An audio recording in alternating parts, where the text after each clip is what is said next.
जय जवाहर संगवारी हो। स्वागत है हमारे मिनी व्लॉग में।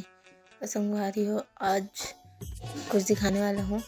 तो संगवारी है मोरसन मीशो वाले मैंने फ्रॉड करे है। देखो मैं मंगाया रहा हूँ कुछ दूसरा, लेकिन आए कुछ दूसरा है भी। मोरसन बहुत गलत है से यहाँ।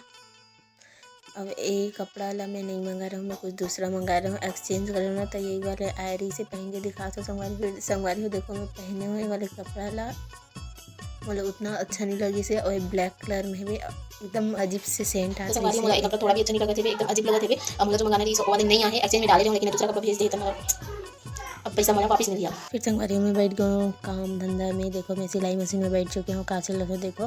तो संगवारी में सिल रहा था पैरदान, टाइम पास के लिए। टाइम पास भी करना जरूरी थे ना, ओकर से थी। तो संगवारी में सिलत गाना भी सुना था। देखा और कौन सा गाना है रे, कमेंट में बताना जरूर से।